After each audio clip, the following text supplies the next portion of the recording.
All righty. Going to call to order the Monday, October 7th, 2019 meeting of the Planning Commission. Ms. Bazemore, can you call the roll? Mr. Rankin? Here. Ms. Teets? Here. Ms. Weiss? Here. Mr. Krasner? Here. And Mr. Stevens? Here. All righty. Can I get a motion to adopt our agenda? So moved. Second. Second, all those in favor? Aye. Aye. Opposed? None. All right. We have an agenda. We have no speaker series tonight, I don't think, as far as I know. We don't have any petitions for items not on the agenda. Is that right? All right. Zipping along here to number 6. We've got a couple of proclamations. Do you guys address these proclamations for us? Give it to us. Yeah. All right. I'm Jeff Hollern, planning staff. On September 23rd, 2019, Mayor Tarter and members of the City Council proclaimed that the City of Falls Church will celebrate Community Planning Month with communities all over the country. For those who don't know, planning can be summed up as comprehensive, community-focused choices that enhance the spaces where we live, work, and play. While many people do not realize it, planning has a significant impact on their day-to-day life. From where they live to how they commute to the type of home that they live in, planning plays a vital role in a person's life and well-being. Established in 2006, National Community Planning Month is celebrated each October as a way to highlight the role of planners and the importance of good planning in our communities. Each year, a theme is identified to help a community highlight an aspect or outcome of planning. The theme this year is Planning for Infrastructure that Benefits All. Infrastructure is defined broadly, extending to different types of projects ranging from roadways to transportation systems to parks and broadband networks. Housing is another critical component of communities' infrastructure. Well-planned infrastructure projects strengthen communities, boost the economy, expand opportunity, and promote equitable development. Ensuring that all residents in a community have safe and affordable housing options advances economic and social equity goals. Each Wednesday in the month of October, city planning staff will be available to discuss their past, present, and future work with members of the community at Mr. Brown's Park between the hours of 10 a.m. and 12 p.m. We want to encourage everyone to come learn more about the planning profession and join the discussion. Thank you. That sounds great. We've got this big motion. Does someone have to read that out? Okay. Who's up for it? Mr. Chair, I move the following. Whereas change is constant and affects all counties, cities, and towns, including the City of Falls Church. And whereas community planning can help manage change in ways that improve outcomes for how people work, live, and play. And whereas community planning and engagement provides an opportunity for all residents to be equally involved in developing a shared vision for the future of the city through enthusiastic participation in local boards and commissions. And whereas the full benefits of planning requires public officials and residents who understand, support, and demand excellence in planning and plan implementation.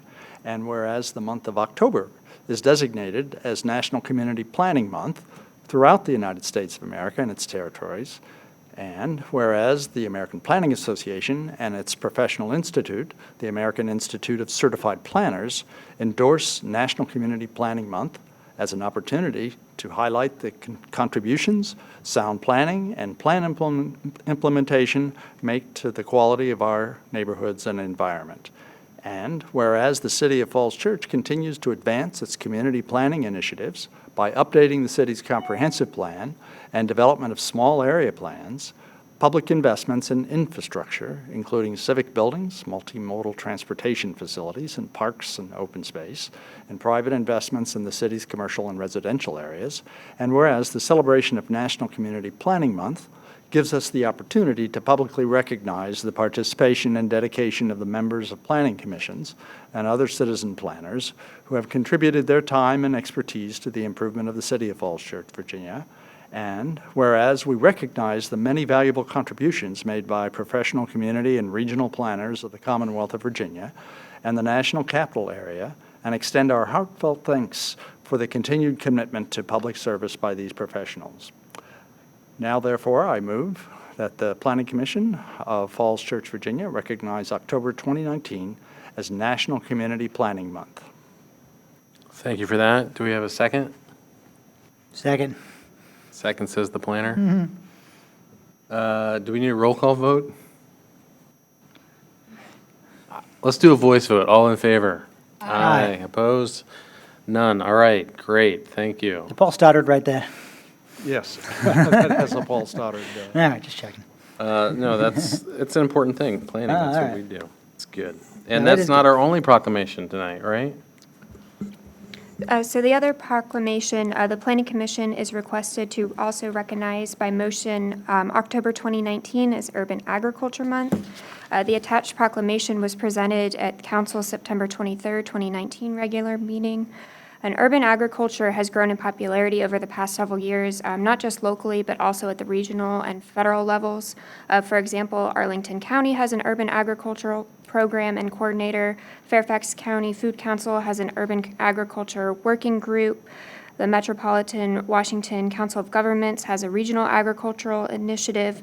And then the 2018 federal farm bill created new authorities that are specific to urban agriculture, including the creation of an Office of Urban Agriculture and Innovative Production, USDA grant authority to support development of urban agriculture, and pilot projects.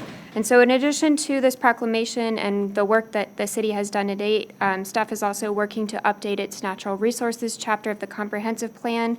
And as part of that chapter update, there will be a strategy for development of an urban agriculture program. So there will be more work coming, and that chapter is coming back to the Planning Commission on December 2nd for work session. All right, excellent. So this one, we just have to acknowledge that we're aware of this, right?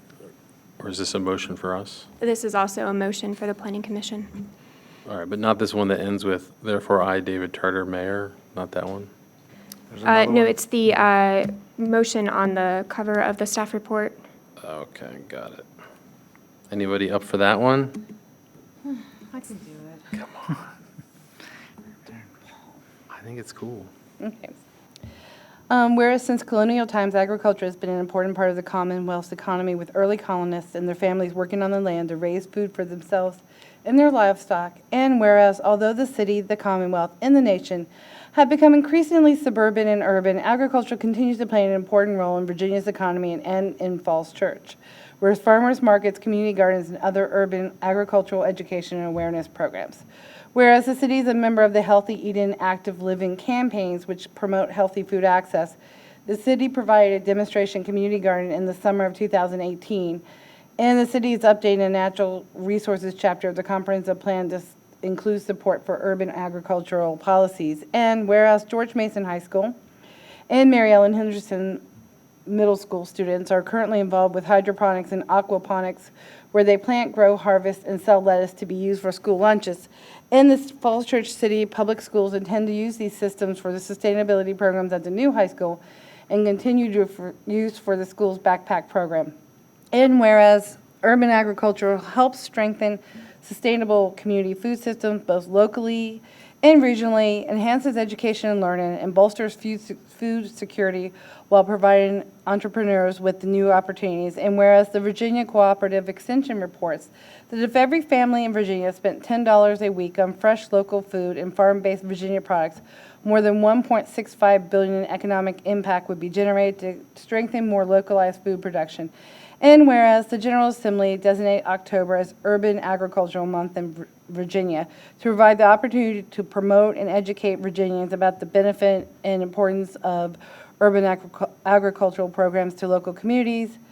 Now, I don't know if we have to do the Dave Tarter part. No, or- yeah, there's a different one that just ends. Oh, with- I'm sorry. Read that part. Now, therefore, I move that the Planning Commission of Falls Church, Virginia recognize October 2019 as Urban Agricultural Month. Thank you. Thank you. Do we have a second on that? Second? All right, all those in favor? Aye. Aye. Opposed? None opposed, great. We have, And I just want to note that wasn't in here, but all summer long, there was a display vertical garden at the community center. Did see that. That was put up by my Girl Scout troop that showed that you could grow a lot of food in a very small, narrow area on a balcony or a porch or, anywhere you had a little, and you could actually grow it inside. So we actually took it down, and now it's at my house, and it's still growing. But we mostly just grew lettuce, herbs, and tomatoes, so it was kind of a cool thing to do for fun. All right. Moving on the agenda, now we have item 6C, the Columbia Baptist variance recommendation, which I know we spent a lot of time talking about last time, but it seems like there's some new information. Are we going to get some sort of presentation? Yes, or- there's going to be a staff briefing, and then the applicant will Great. speak. All right. Okay? Thank you. So tonight, the Planning Commission is requested to hold a public hearing and make a recommendation to the Board of Zoning Appeals on a variance application by Columbia Baptist Church to allow steeple height of 125 feet instead of the maximum permitted height of 70 feet. And this is for the proposed church building addition, which is located at 103 West Columbia Street. The recommendation from staff is summarized on lines 16 through 17 of the staff report, and staff recommends approval of the requested variance as the application generally supports city policies and goals that are established by the city's comprehensive plan and the applicable small area plan. And before I get into the background specifically on this, I just wanted to note one thing. In 2015, the Commonwealth amended the requirements for granting a variance by replacing the phrase unnecessary or unreasonable hardship to the property owner and changing that to unreasonably restrict the utilization of the property. So it's just one thing to mention as talking about the variance. In terms of comprehensive plan analysis, the current use of the site is for a house of worship, which is consistent with the future land use map designation of private institution and transitional. And the proposed steeple height would not result in a use that would conflict with the plan use for the area. The comprehensive plan establishes land use and design goals for each of the city's planning opportunity areas.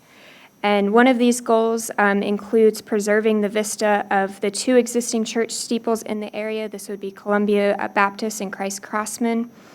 And so in consideration of the aesthetic value that is brought forth in the comprehensive plan for steeples in this area, staff is of the opinion that a new steeple in this area would be appropriate. And looking at the small area plan for the area in North Washington planning opportunity area, that plan encourages neighborhood scale development, which would be for low-density structures of no more than 3 stories, and also encourages the improvement of pedestrian facilities. And so with this project is a 1-story building, and it includes proposed development of a 10-foot pedestrian zone and 6-foot landscape strip amenity zone, which will help to make the area more pedestrian-friendly. The small area plan also notes that overhead lines in the POA be undergrounded where possible. This is something that typically isn't done for building additions and renovations. It's normally coordinated when an entire site is redeveloping, but the reason that that is recommended by the planning, by the small area plan is to enhance visibility of the existing steeples of the area. So again, noting the aesthetic values that those steeples provide. And looking specifically at the scale and design of the steeple, and comparing it to Christ Crossman Church, which is located across the street, that steeple is about 102 to 107 feet high. However, that church occupies a much smaller building footprint than the proposed Columbia Baptist Church expansion. And so in looking at the proportionality of the overall building footprint to the steeple height, staff is of the opinion that the proposed scale for the new steeple would be appropriate. And then finally, in terms of the design, the composition of the steeple, which includes different elements of brick and transparent glass, help to give relief to the scale and massing of the structure compared if it had been largely solid or opaque. And so with that, I'll go ahead and turn it over to the applicant.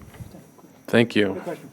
Yes, quick staff question. Just a quick question for staff. I'll have other questions, but one thing I asked about last time, I don't know if there was any research done into this, was the history of this provision of the ordinance, because it would appear that many of our churches are non-conforming in this regard, and so I was curious at the time, I don't know if anyone was able to figure out how long this ordinance has been this way.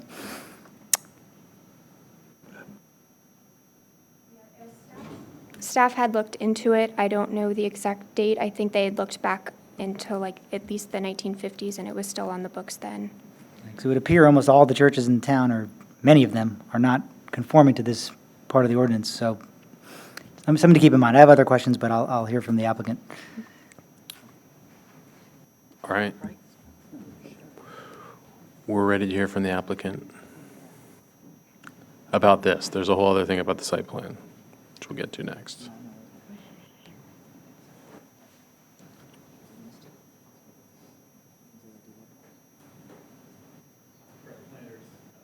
Is on? There we go. Brett Flanders, Executive Director of Columbia.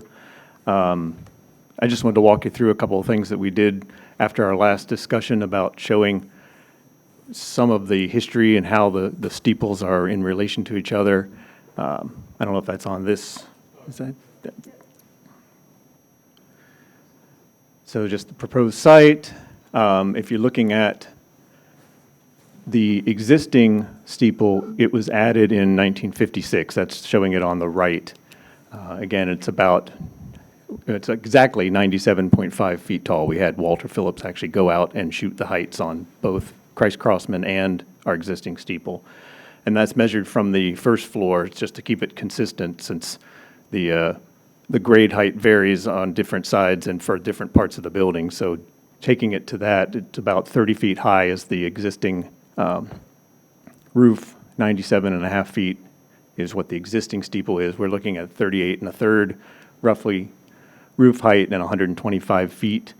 If you look at the Christ Crossman, there's about 33 feet high from the first floor, and it's almost exactly 100 feet from that first floor. Again, the scales of which, if you look at, I don't know if it's included in here, the height factors, it's hard to read on here, but I go through and I look at the building lengths. If you look at Christ Crossman's about 172 feet long by about 113 feet wide. The Columbia building in 1956, when we added that, was about 149 feet wide by 159 feet long. And the proposed building, including the existing building, which has been added onto 4 times over the years, and the existing and the proposed addition would be about 360 feet wide by about 330 feet long. So it's roughly 4 times the mass of those two, the 1956 Columbia building and the Christ Crossman building. If you look at the steeple to roof height ratios, the Christ Crossman with the previously mentioned heights is about 3.11. The existing Columbia steeple is about 3.25, and the proposed is 3.26. This shows you kind of the massing of the building as seen from Maple. And then as you're coming up North Washington, coming westbound, the grayish part there is the existing building. The brick color is the addition that is proposed to be adding. So you see how the steeple is just visible as you go past it. This is coming down eastbound on North Washington. Just looking at the overall site plan, the elevations, this is from our parking lot side, so it's looking straight into the building, showing you the brick and how the massing of the building. And again, going over to Maple side, again, showing the massing of the building, the massing of the existing building, and now over to the North Washington side.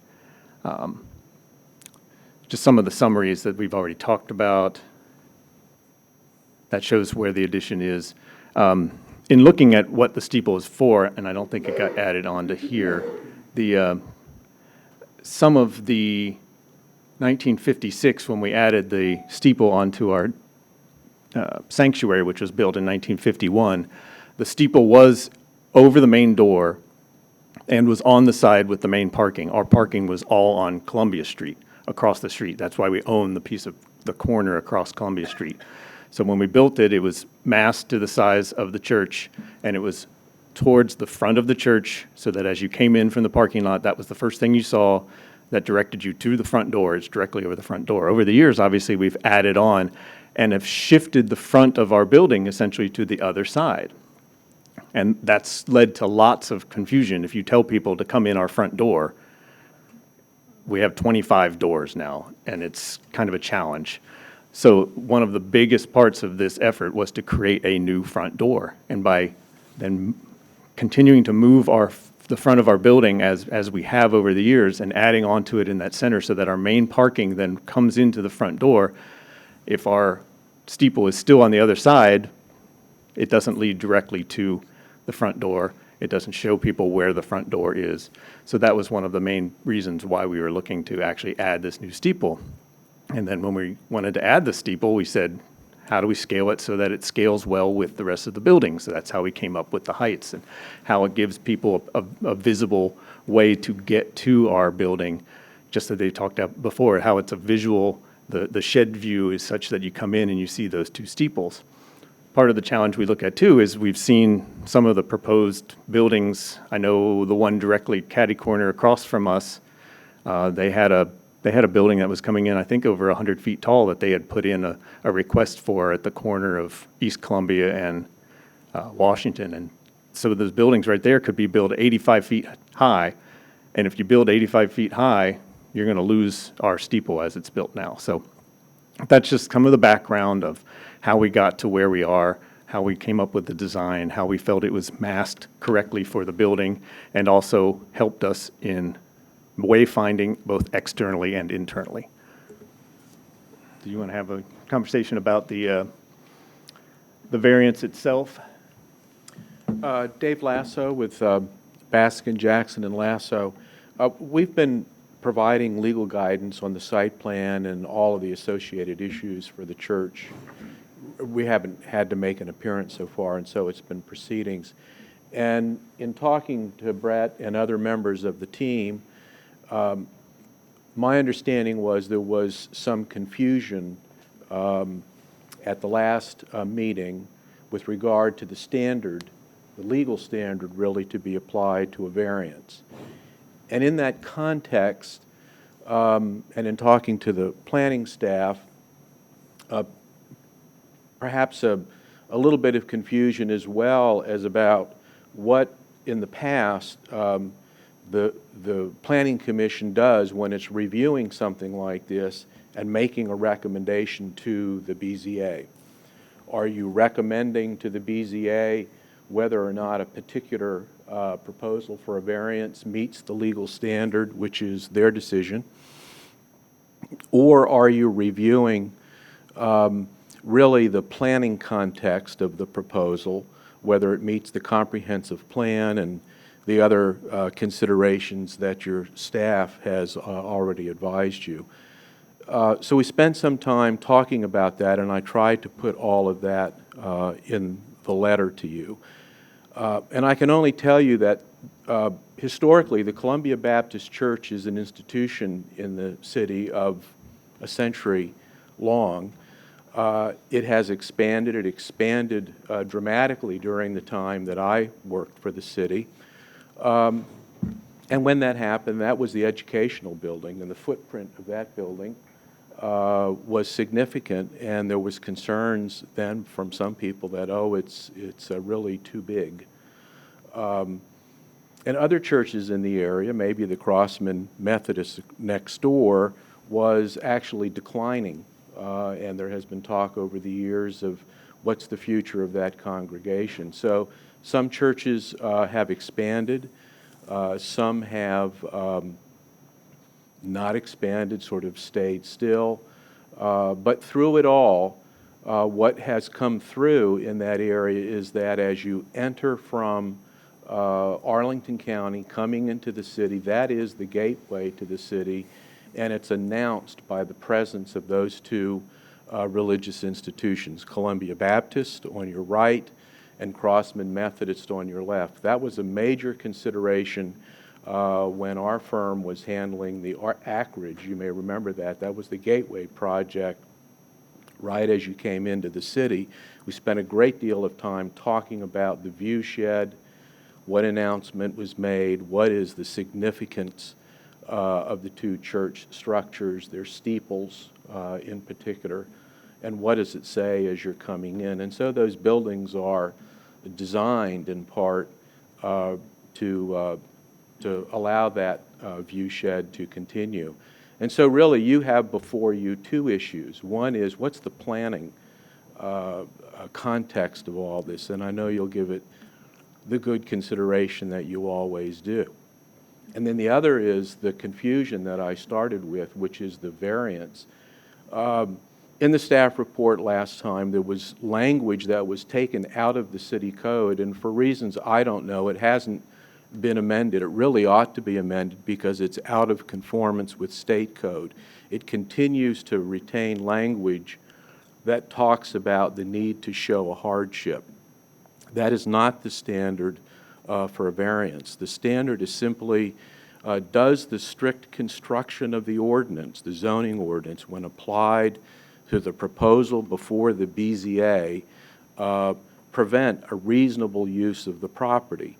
And so when you look at the context that I've tried to summarize in short, what is the reasonable use of that property? Well, it's a church. It's been a church. It's been a vibrant, active church. It has a steeple. It's in a different location. Mr. Flanders has told you why that is. When my child went there to the daycare, I remember going in that door. It's now changed. Now you come in the back. I mean, there's been so many changes. It's time to change again. And so they want to have, at Columbia Baptist, a church steeple that symbolizes their church from a religious context and from an architectural design context, which is something the architect can speak to. A lot of planning went into this in terms of the relative proportion, which that's a design standard for a particular type of architecture. It's not always adhered to, but if you drive around and see different types of churches, you see that.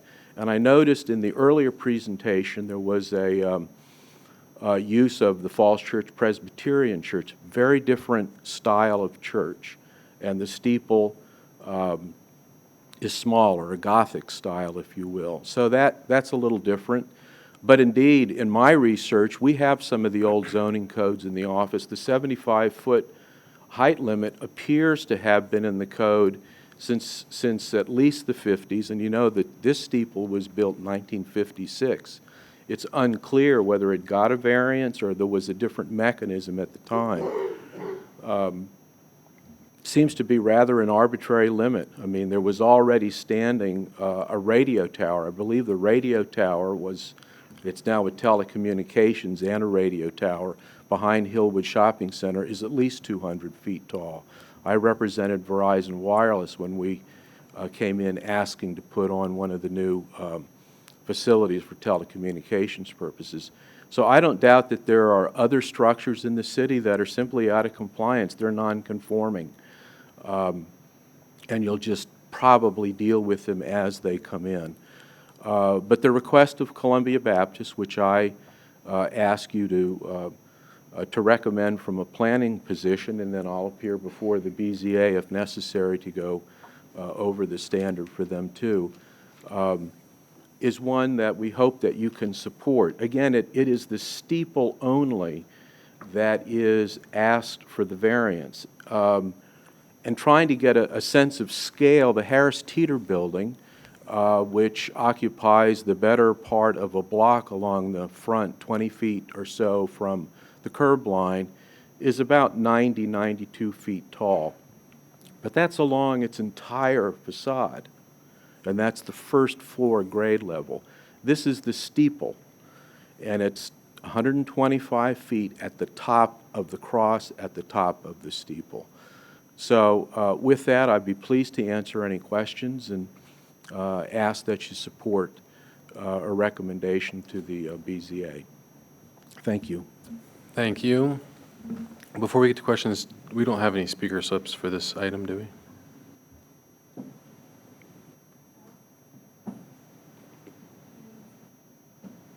No.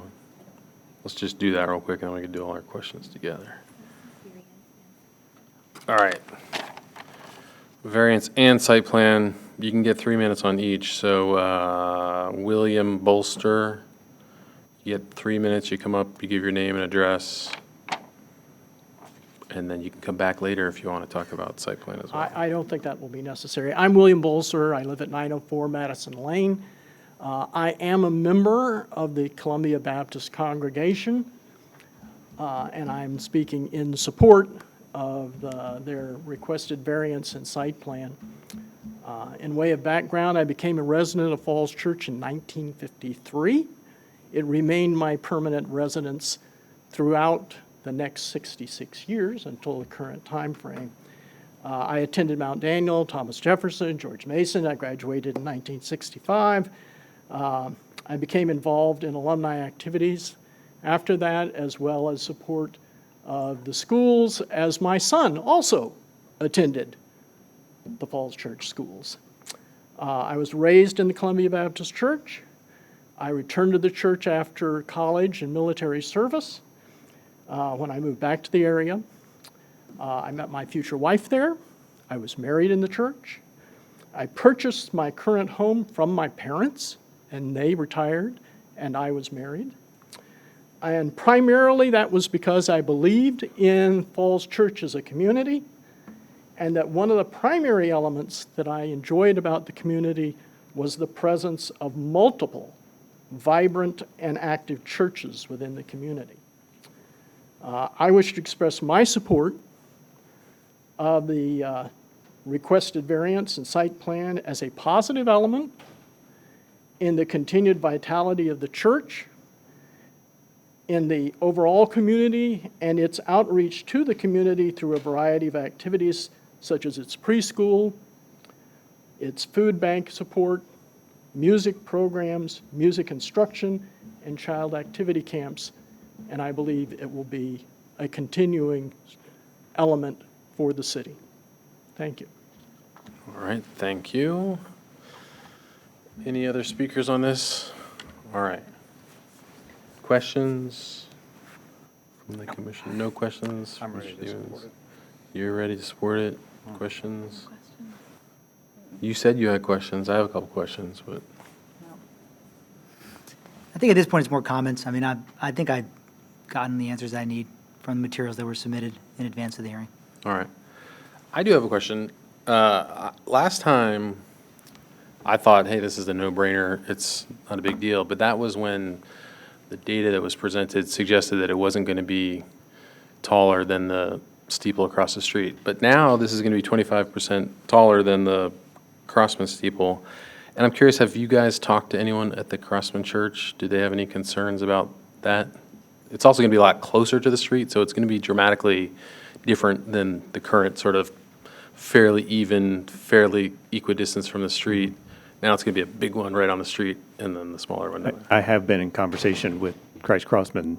In fact, one of the only thing that they asked of us is that we could, when we were asking about how tall it was, they didn't know either. Yeah, they wanted- And so they wanted to know how tall their steeple was. Yeah. When we first did this, because it was fairly, it was too casual about it, it was done via, the measurements were done via a photograph and scaling Right. that we do fairly regularly, that architects do fairly regularly. And then when it came down to, hey, we really need to do this, that's when we sent Walter Phillips out to make sure that they Right. shot the exact heights. But yes, I have been in contact with them. They don't have any don't problems with seem it. to- I mean, you can talk to them too, but Just as a follow-up, so we did ask, like, did anyone find out when their steeple went up? they don't have any of their original plans either. Because I just wonder, because I'm sure it's been there pretty long, but. It, Sure. the guess is probably about the same time. We actually used to own the property on the corner, and that's where a house was that actually was the parsonage for Columbia. And we sold that to the Crossmans back in the, I'm going to think in the 50s. So it was Regret that probably now. right Oh, about so that then same It time. must have went up around the same time. About the same time. Yeah. Yeah, I mean, for me, it's interesting to get the clarification on how the variance works. You know, strictly speaking on the, on the explanation, it doesn't, to me, hold a lot of water. I mean, you could easily build a, 90-foot or more appropriately, 115-foot steeple. People would still know it's a church. It's not like, oh my gosh, that's not a church because the ratio is 2.9 instead of 3.2 or something like that. So to me, that's not too compelling. That said, I think the only impact, like if you think about what's the negative impact, in my mind, the only sort of negative impact would be the steeple across the street. If they don't seem concerned about it, I'm not too concerned about it, but it does seem a little bit, it's interesting to think. So the code is there, and as I said this last time, like we should, I know it's annoying, but we should update the code because it seems to me at this point, if someone came and wanted to build a church steeple of any height, it would be hard to decline it if we're going to be handing out variances based on the logic that you guys gave. So I guess if we approved it, we're saying church steeple is as high as you want to go. I thought about that too, because it's the same thing. I hate setting a precedence that we're going to allow things to go over this code. But it does include a bunch of stuff in there. Steeples is just one of like 15 items that was in there. And I just wondered, like, part of this is to have this process, to not let people be able to do it by will, but to have to come in and talk about it and look at the design and have a chance to really see if it fits. Yeah, but the code doesn't say, Yeah. does it fit? It's talking about whether or not applying the code would prevent them from their normal use. And that's where I'm saying clearly this is a church. It's going to be a church with a shorter steeple. No, So- you're right. It doesn't really meet that either. Yeah, so that's why, to me, it's logically, I think it's fine, especially if the other church doesn't care. And this is where I'm waiting for Brett to make a comment, because, I mean, I'll follow up on that. Yeah, I think you're right. I think that, and I will say that I do appreciate the work that was done since the last meeting, since I had the most to say about this the first time. I appreciate the work that was done by staff, especially by the applicant, and by Mr. Lasso and his letter. I appreciate the work that was done to really look at the variance, and ultimately, I can't disagree with a lot of what was in Mr. Lasso's letter as far as our role as the Planning Commission, the role of the Board of Zoning Appeals. Anyone who knows me knows that I do like to at least think that I follow the proper, stay in my swim lane, so to speak, whether I'm working with the BZA or with the Planning Commission or any other group. And I do understand the difference legally between our role and the role of the BZA. And so, ultimately, I think the BZA will have to chew on this as far as whether or not they feel it meets the test under the city code and the state law. I think on the bigger picture level, I think everything that my colleagues have said as far as the Planning Commission, since we have a key role in the process of adopting or amending the ordinance, I think we should keep this under, we should, next time we're taking up any changes, I think we need to look at this, because as you said, I think the ordinance, it's been there for maybe as long as the city has had a zoning ordinance, and doesn't seem like it's been enforced. Perhaps variances have been given out. I don't know the history of each particular place of worship and how their steeples were built, but clearly it's something that, at least it seems that most folks don't want to abide by it, and we've essentially tacitly said, okay, so I think we need to look at that from a big picture level. I think as far as what our role is here, I do agree that I have my own opinions about what the BZA maybe should or shouldn't do, but ultimately that's their decision. As far as the comp plan goes, it would appear, based on the work of staff, that the comp plan doesn't have any recommendations that would preclude a steeple of this height, and that any impacts from it wouldn't go against any other aspects of the comp plan as far as I could tell and as far as what staff's indicated. So for that reason, I think, I feel that I can support it from a comp plan perspective. you're just glad you're not on the BZA. I'm glad I'm not on the BZA, and maybe they're glad too, but I'm glad I'm not on the BZA because I think that's a different analysis, and they're going to have to look at that carefully, and those members will deliberate on that point. But I do think that, and not every jurisdiction in the Commonwealth even has Planning Commission recommendation to the BZA, and so I think the reason we do have it is not so that we can second-guess the BZA. It's so that we can provide them with advice and recommendations on comp plan implications. Got it. And so the more I thought about it in intervening weeks and after reading all the materials, I think that really is our role, to tee it up for them. All right. Do we feel that if they supported this, there would be any damage to the comp plan and the guidance and the purpose and intent of the comp plan? And if we feel that there wouldn't be, then I think that's where we need to tell them that, but kind of leave it at that. and let them, I guess, decide the variance on its merits under the law. So that's kind of where I've wound up on it. All right, that makes sense. I did get another speaker slip from Diane Molazars. Do you want to speak on this, or do you want to wait for site plan? Or both? Perfect. Come on up, name and address, 3 minutes. Go. Diane Millars, 206 James Thurber Court. So my residence resides off of Maple Avenue on that side of the church. With regard to the steeple variance, my concern when I reviewed the plan was that it looked like the top of the steeple was going to be glass. And my question is, has anybody looked at the impact, if you're going to put lighting in there, is there a light pollution issue to the residential neighbors nearby? So that's my main concern. Okay. And as far as the height goes, I didn't think the rationale was very strong. It's like, well, everybody else did it, so we'd like to do it too. So I'd like to see a better rationale for that and why it has to be so high.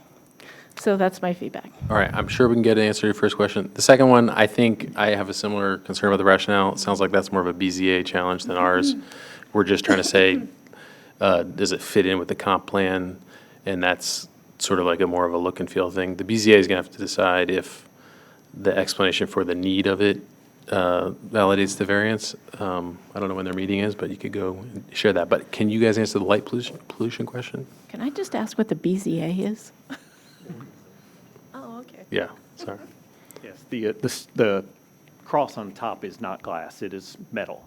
The only lighting is down in the very lower part of it, and it's only up lighting.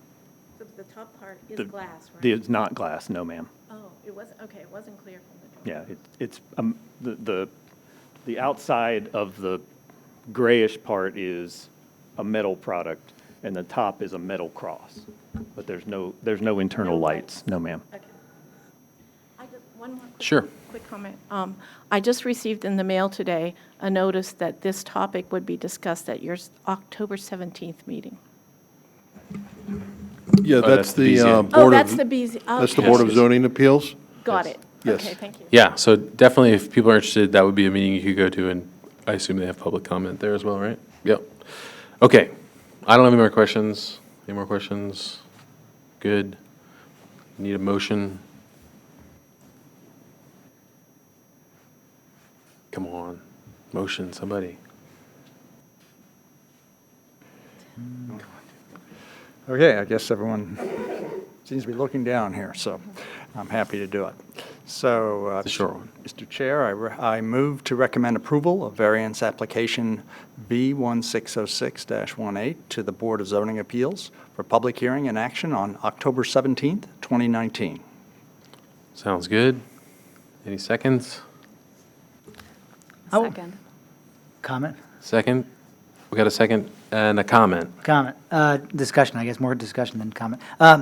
What I would suggest that we do, and this gets to what I just said as far as, and this is my opinion, I don't know what the support is for this, but, I mean, instead of recommending to the BZA that they approve the variance, I mean, I would rather say that we, well, I don't know if there's a way to, not condition it, but to say that we recommend approval based on consistency with the comprehensive plan, or I mean, lack of inconsistency. I think last time I it mean- was made clear, we don't have to recommend if they approve or disapprove. We could just, our recommendation could be along the lines of, we found this to be consistent with the comp plan. Yeah. Right, and that's kind of how I feel. I don't know if I feel strong enough to recommend to the BZA that they approve it. I think they'll have to make their own decision. But I would certainly feel comfortable recommending to them that we don't find any inconsistency. If they do approve it, we don't find any inconsistency with the comprehensive plan or any I think that's a negative reasonable- consequences for the comprehensive plan, however we want to word it. But, I support that amendment. I mean, that's nuanced, but that's kind of how I feel. Does anyone, do you know, do we need to be recommending specifically about approval or disapproval? No, I think that would be fine. What Brett's talking about? We just have So to comment. do you have a more specific amendment Yeah, I'm sure- I that we thought you could would ask float me by that. Mr. Stevens? Let me see. You could probably clean it up later, but By the way, I'm I'm comfortable with that. I mean, our role is to look at the small area plan, the comprehensive plan, and we're simply telling the BZA, as far as, in our view, the steeple fits within those guidelines. What they do is their business. I was a little concerned at our last meeting that we were trying to go a little too far in telling them what their business was, so I'm perfectly agreeable to. I might word it more, yeah, I think maybe something to the effect of, we recommend to the BZA that approval of the variance would not be Inconsistent. inconsistent with the comprehensive plan In the small area plan. and the small area plan. Yeah. Does that amendment sound good to you two? Oh, no. Barely. We could I think wordsmith that's this actually here. more aligned with what we're saying, because, I mean, I think I still question the variance from a legal standpoint, but, That's not our role. well, I understand that, but by saying this, we are approving it, and so that isn't our role either. Like, we approve that they should do it. I guess the way I look at this is, we're just saying, look, our guidance is the small area plan. There's Right. nothing in a small area plan that says that a steeple, the way they've designed it, is not allowed. Yeah, and I agree with that, but I think when we do the motion as written, that would suggest that we're good with it from all aspects. Well, And that's what- actually, we're I only agree. good with it from the aspect of the comp plan and the small area plan. Yeah, that's why I agree Okay. All right. with that. Do you want to tweak the wording at all? I mean, We could say is consistent with the comprehensive plan, or is, I don't know if double negatives are not the best way to word things, but we could say that, or we could say not inconsistent. I don't know, that's a double negative, but however I the think board we're all prefers. basically in agreement in what we want to say, right? Yeah, I If was you're just a little how to say concerned it. with the negative. It seemed like trying to finesse it a little bit. Okay. Right. So, I mean, If what, there's a way we could positively say that in our view of the small area plan, You could say the proposal is consistent with the comprehensive plan and the small area Yeah, plan. and pretty much just leave it at that. We don't have to, yeah, that's what I would favor. I would say move to Forward our comment to. move to confirm that the variance application is consistent with the comp plan and the small area plan. I'm perfectly comfortable with that. All right, I don't know how that's going to work out procedurally. Ms. Bazemore? I don't know if we need a friendly amendment or if we can just Well, the seconder withdraw needs to- the I think original one and. Well, the make it- seconder needs to just agree to what, All right. since the maker said okay. Do you agree? I agree. She agrees. Okay. We can work out the exact details later. All right. Take a roll call vote, please. We'll move on. Mr. Rankin, Yes. Mr. Krosner, Yes. Mr. Stevens, Yes. Ms. Teets, Yes. and Ms. Weiss. Yes. All right, thank you. Item C, checked off. Now we're on to item D, the site plan and subdivision for Columbia Baptist. A presentation, I assume. Great. So before we go into the presentation, I just wanted to give a quick overview of the staff report. There was a modification to the proposed motion, which was distributed at the dais, and this was just to include a provision that the site plan approval is contingent upon approval of the requested variance by the Board of Zoning Appeals, and that in the event that the BZA were to deny the variance, that the steeple height would be constructed in accordance with Section 48-1102A, one of the zoning ordinance, which is structures permitted above height limit, or if it was not constructed in accordance with that standard, then it would be subject to a site plan amendment in the future. All right, so that's just saying that this site plan is contingent on the variance, which has not yet been granted, so if it's not, we might have to tweak this. And then if the BZA were to deny it, they could come in and do the steeple at 70 feet. But if they wanted to do anything above that, they would need to do a site plan amendment. Got it.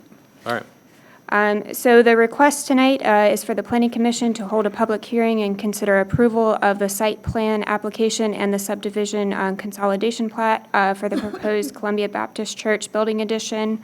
And staff recommends approval of the site plan as it generally meets all applicable city codes, policies, and regulations.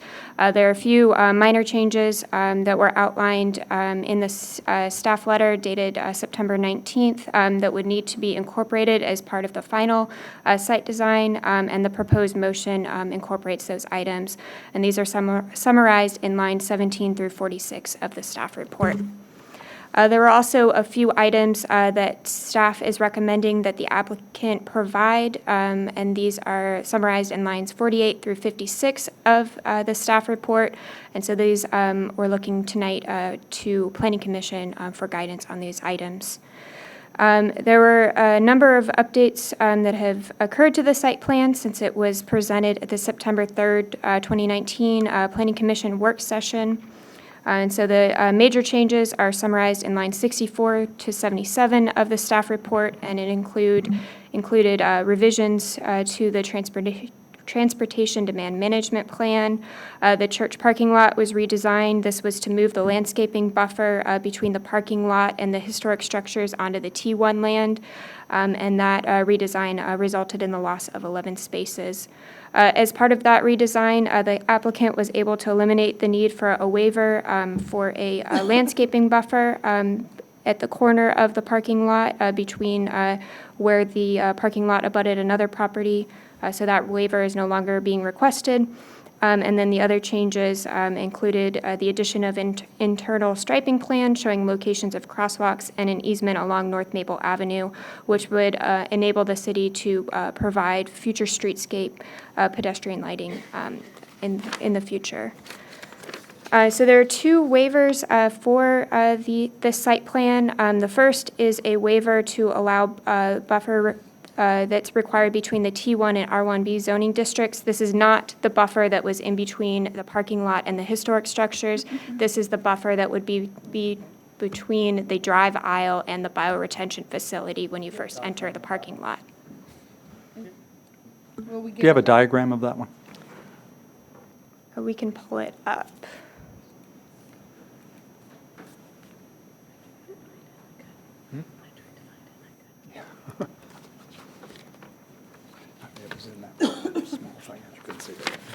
So we're looking for the buffer between the drive aisle. Well, the If you go entrance to off of sheet Maple. 0401, and Karen can probably speak on Want to it. go to, we could do this, or we have the like if our presentation, we have a rendering that we can, that might be a little just easier. So you just keep going. Oh.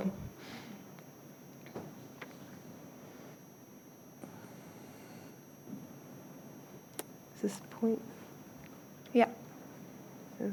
So you'll see, here we go. So right here, so the T1 line is right here. So right on the drive out line, so it's saying that these trees here, that buffer is in the R1B and not the T1. So it's And not the. that's an R1B lot with no house. Correct, with the bioretention facility. Got it. Thank you. So the purpose of that buffer is to screen the single-family homes from the church, and so staff is of the opinion that locating that buffer on the R1B lots would provide adequate screening and also provide the space for the playground that will be built in the future. The other waiver that's requested is a waiver of Section 48-1004. This is for parking, and staff is of the opinion that the combination of off-site parking, shared parking between uses on-site, as well as the transportation demand management plan would support that waiver.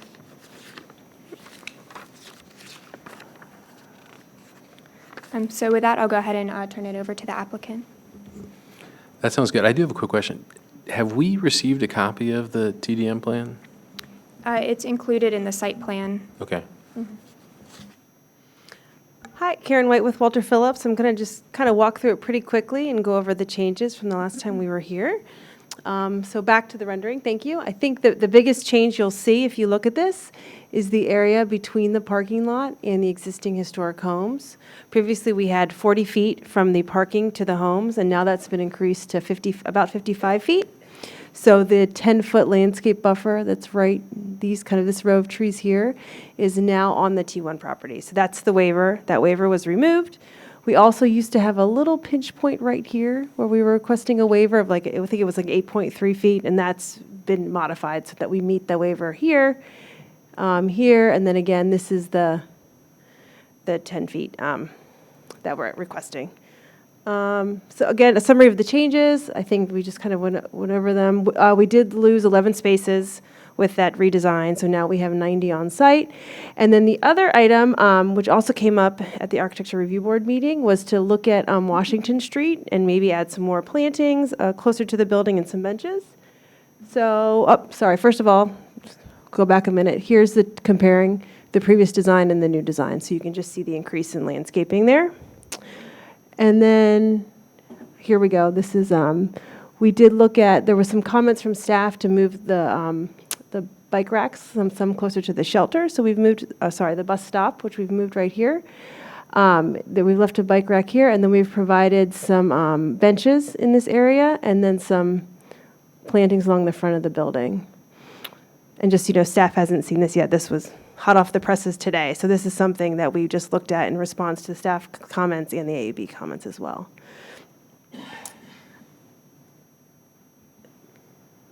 And then again, our updated summary of parking. So now our total on site is, it's 90, which if I can find in my chart. Here we go. Right here is the on-site parking. So again, we did reduce that a little bit, but we do have the TDM measures, which are in the site plan. And then here's just something that summarizes, as discussed before, the off-site parking agreements that the church already has. And that's pretty much all we have to kind of present, just the changes, but we're all here to answer any questions that you have.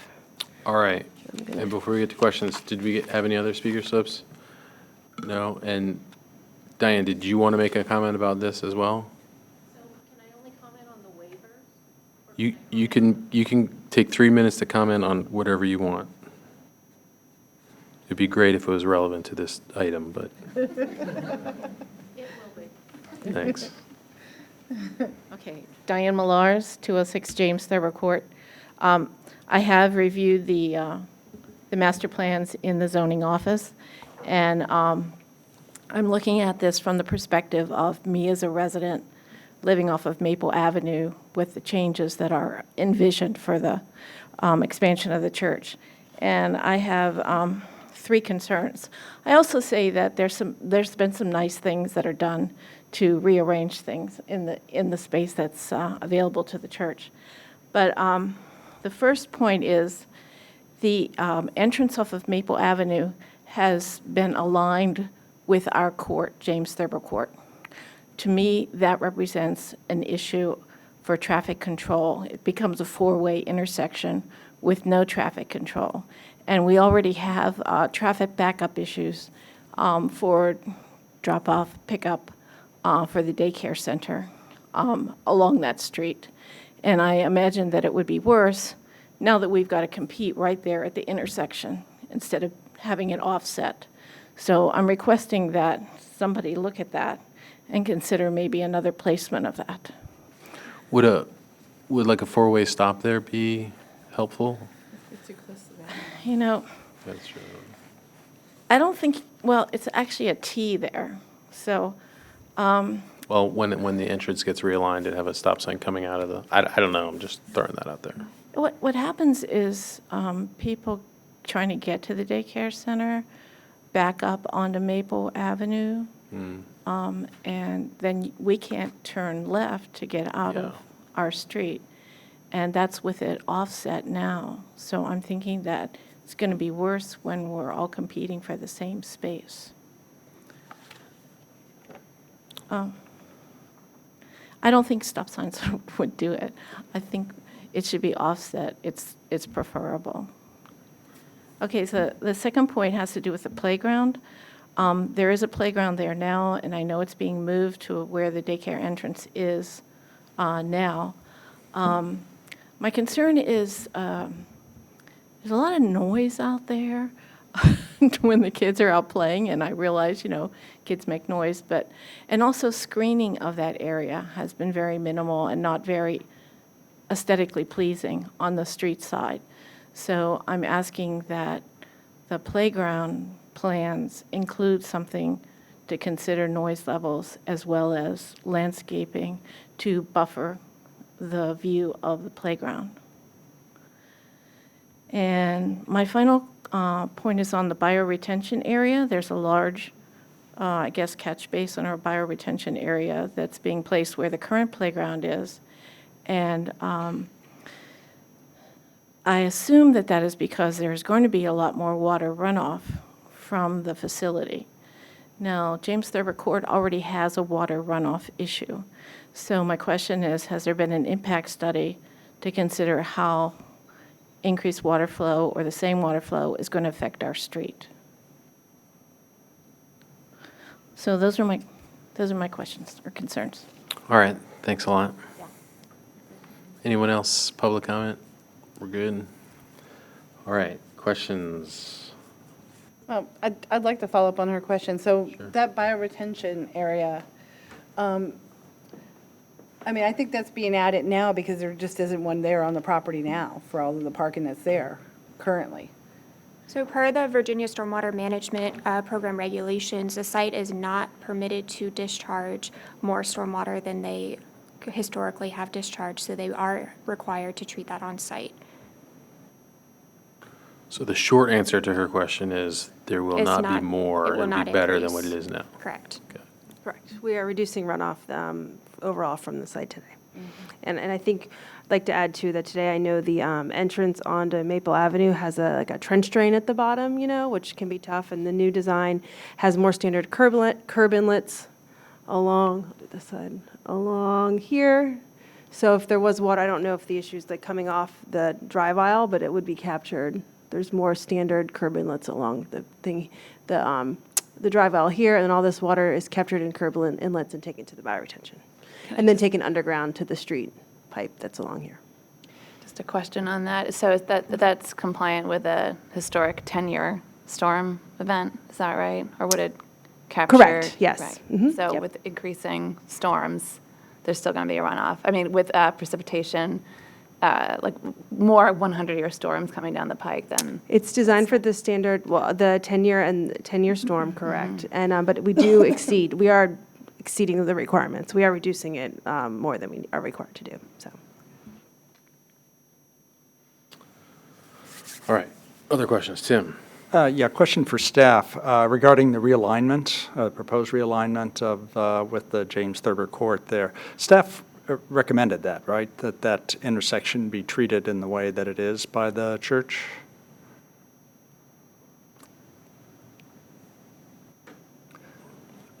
Or maybe I read something in the small area plan. Yeah, I was just wondering if there were any discussions about the traffic issues that were raised as to whether or not squaring that off would result in improvement.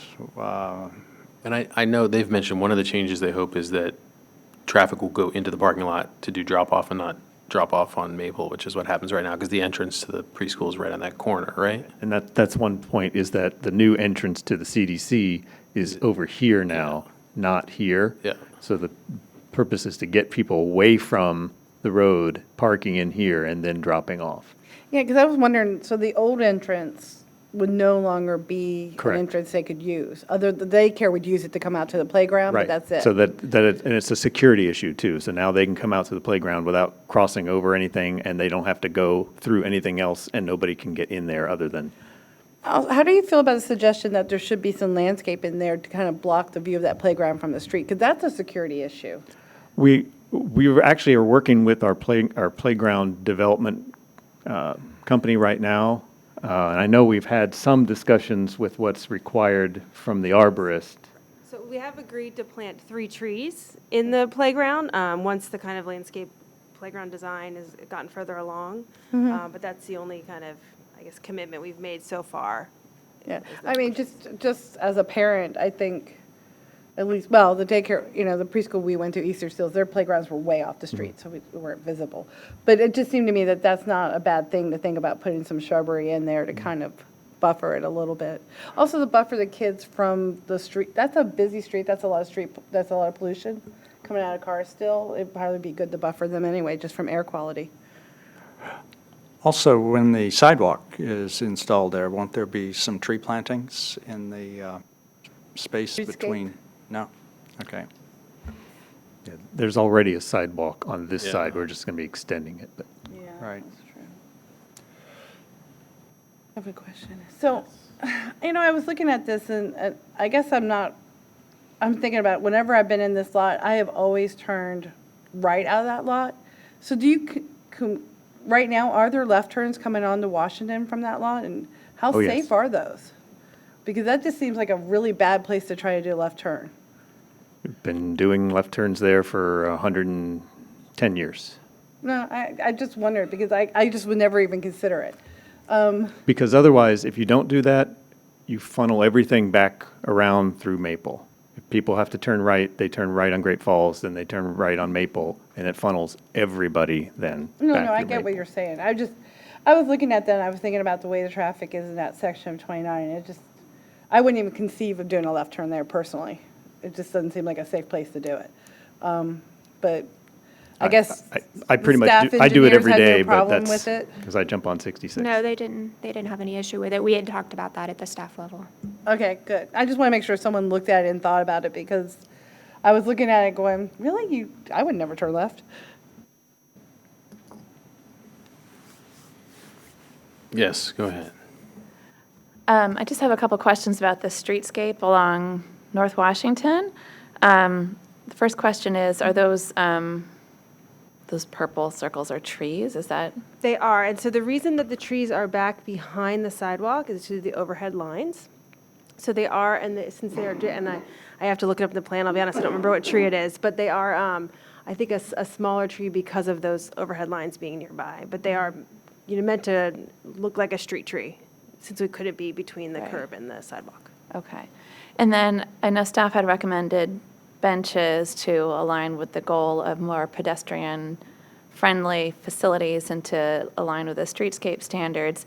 The benches that you've put in seem really nice, but I wonder if they would feel more like private property since they're back a little bit. Was there any consideration of putting benches in between this row of trees, or like kind of making them closer to the sidewalk for pedestrians? We actually had that discussion, and I think, and I wasn't at the AAB meeting, but I think there was some thought, I think the kind of thought that came from that is maybe, like, people will use it to go sit and eat their lunch, and that kind of usage, which is why I think we kept it on the edge, so it's not in the middle of the site, but I think it was thought it would probably be used more by people at the church, from the church, or maybe they're waiting to be picked up by someone, I don't know, but that's kind of what came from that meeting.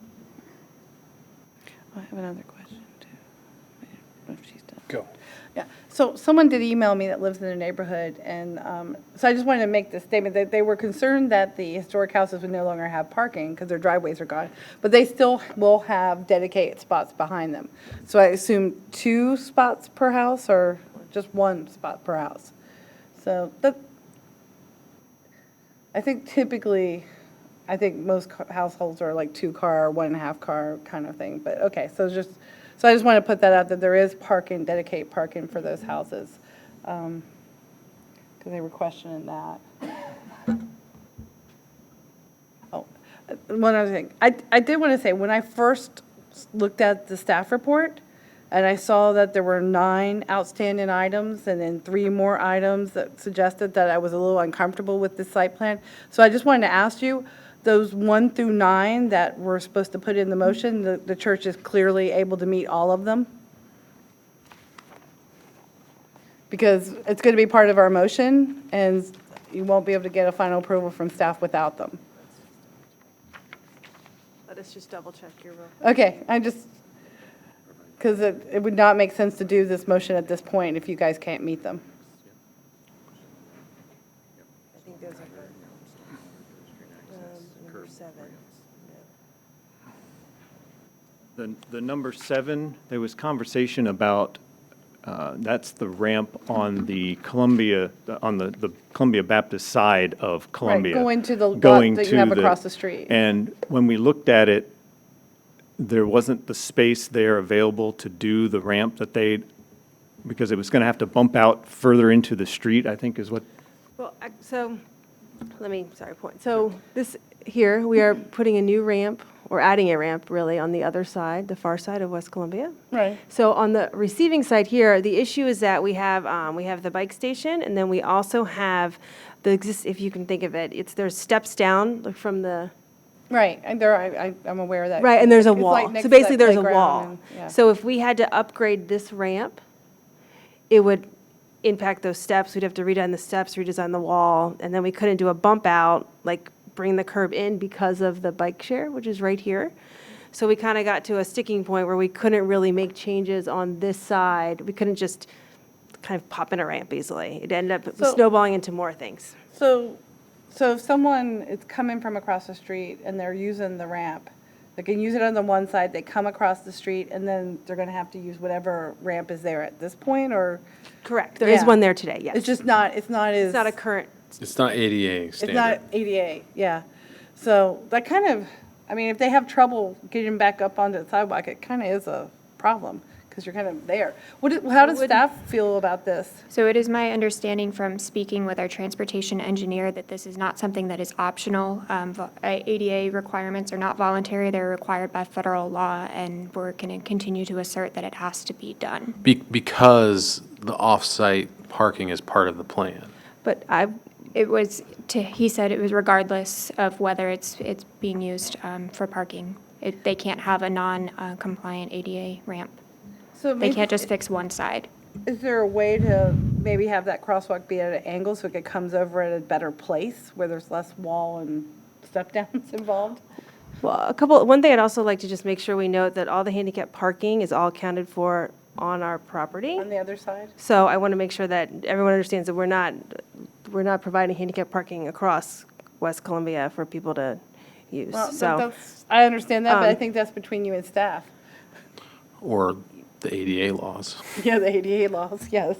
yeah, and I think we do have further discussion then, because I don't think that's the last where we left the discussion with some staff members on that. So, and I think just in a big picture, I think there's a lot of projects that we work on in the city where we don't upgrade every handicap ramp that touches the project. So I'm not Well, I sure would why think, this one. if you could cite some examples where we don't have ADA ramps accessing required parking, then that would be helpful, but otherwise that comment's not Well, particularly no, relevant. but I think it was just stated that it had nothing to do with the parking. Well, that's what she said, but from my opinion, it Okay, well, does. that's- I mean, yeah. to me, if we're going to give you, you have nowhere near the required parking on site. Mm-hmm. I'm fine with a bunch of off-site parking, but if it's not ADA accessible, I guarantee you'll have some handicapped people that have to park over there at times. Maybe there aren't any handicap spaces available on your side. So to me, it is relevant if people are going to park over there. It's part of the plan. I don't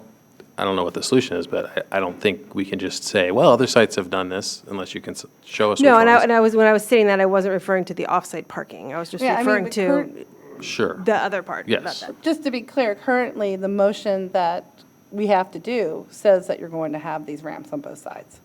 Well, the So- motion we have proposed. Unless we drop it out, and I'm not sure we can do that here without hearing something from staff saying that we can do so, and it sounds like currently, staff doesn't believe we can drop it, so.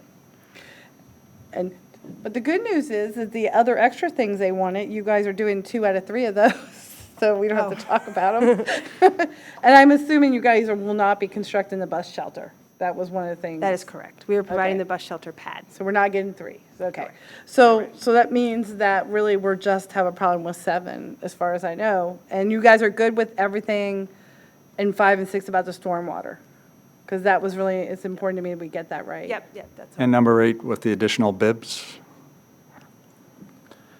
Yeah, I've heard many people concerned that we'll do all this landscaping and then a few years in, half of it will be dead, and that will be unfortunate. So I do think it's important to have a strategy for keeping the landscaping alive. The track record's not great, I think, right? Yeah, no, it's not good.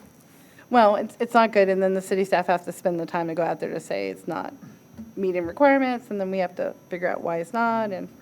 Just so is item 7 the only one in the list that is a problem from the applicant standpoint, or what about the other With the stormwater's good. 8 items? I'm just trying to get a sense of how far apart staff and the applicant is on these things. Because if this one may be enough to require us to defer it, but if there's multiple issues, then maybe there needs to be additional work between staff and the applicant on some of these points. Yeah. I think we have to keep 7, so therefore, that's going to have to be worked out. The only option I can think of is that, what's the mechanism, staff, to get a waiver from the staff? I mean, you seem to be saying that you has to stay in there because the staff says it has to be there because of the ADA, but the ADA allows We don't have for any waivers. evidence to suggest that it shouldn't be in No, there. no, no, I'm saying you Yeah. can leave it in there, but we should have the ability to apply to whoever we apply to get a waiver from the ADA, because I think we have a disagreement as to whether or not it's required. We could leave it in there as an item to be handled administratively by staff and the applicant. Exactly. If the And commission then is comfortable with if we that. can convince them it's not required, then you'd be happy, because we've effectively met the ADA, because they're I'll say agreeing with I will us. be happy if someone can park in one of those lots off-site and get over there via an ADA route personally. So regardless of whether it's required or not, it seems appropriate. And just looking at a picture of the street, there's lots of options over there. The crosswalk exists where it exists for no particular reason, especially if you're going to be putting in a ramp on the other side. You could move it down. I mean, That's what I'm saying, you could there's lots go of- at more of an angle and. Lots of and ways be to do it. away I know from- you guys, I'm sure you guys don't want to do it because it'd be expensive, but I think there are it's not an impossible thing to do. It's not like building a bus shelter. Yeah. Right, and I also just, so technically, and there is an accessible route, which would be down West Columbia, crossing at the signalized intersection to the front of the building. We know that. I know, Well- and I know the intent in both Well, directions. hold I on. understand. That's only true if are you upgrading the ramps on both sides of the parking lot?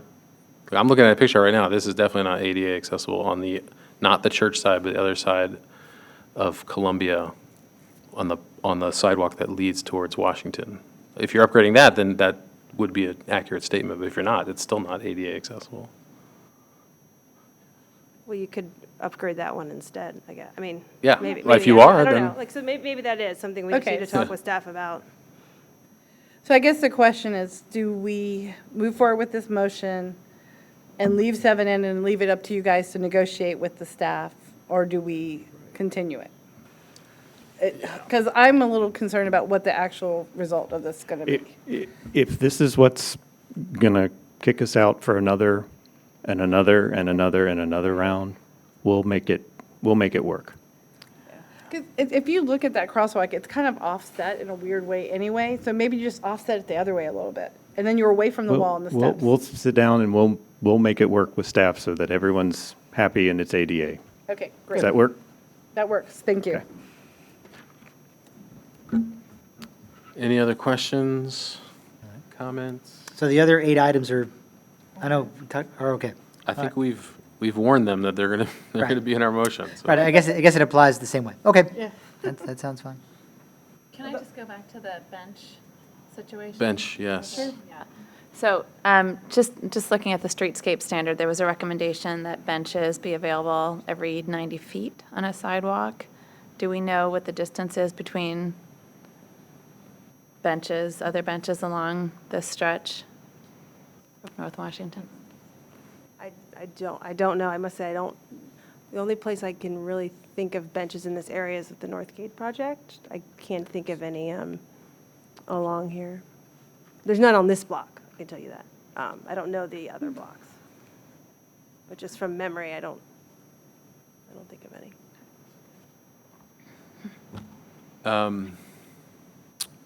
Any other questions? I did have some questions from Mr. Puentes, who's not here. I think we've covered most of them. A lot of his questions were related to the TDM strategies, and I think, for me anyway, the biggest challenge here is the parking. I'm not too worried about it. I think you guys have done a good job over the years of I live nearby, and so I understand on the weekends the parking can be a little challenging. You guys have done a pretty good job, so I'm not too worried about it, but clearly it'll hinge on encouraging non-car options for getting there. So I kind of trust that you guys will be on top of that. And I'm very happy to see the parking pulled away from the historic houses. That makes me very happy. So, I mean, overall, I think it's improved, and I think as long as you guys can manage the parking over time, we'll be in good shape. I would just add, I attended the Architectural Advisory Board meeting the other evening where they reviewed the North Washington Street streetscape, the elevation there. And the AAB members were very pleased with the result that came about, so. Great. All right, if we don't, Sorry, Yeah, this sure. is really technical, but, Yeah. so item number 2 talks about, we've agreed to provide 3 bike racks. And this comment specifically says to move them next to the bus shelter, where we propose to keep one at the corner and move to the bus shelter.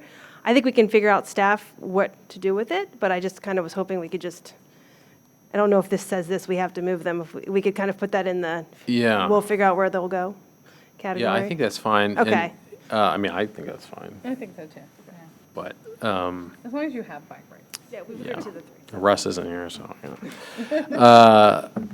But that does bring up a good point. Like, are we going to give blanket authority to staff to work out the details of all these 9 items, or are we just going to give them authority to work out the tricky number 7? That is what the motion's going to do. It's going to, it's contingent on approval, oh, yeah. Review and approval Review by and city staff? approval by city All right. staff, yeah. That's fine, I trust Yeah. staff. And I think I mean, as long as, that's why, I didn't want to put this motion in unless you guys had Could really figure looked out. at it and were very clear on what you could and could not do, so, Yeah. And they're mostly small items. I mean, I think, yeah.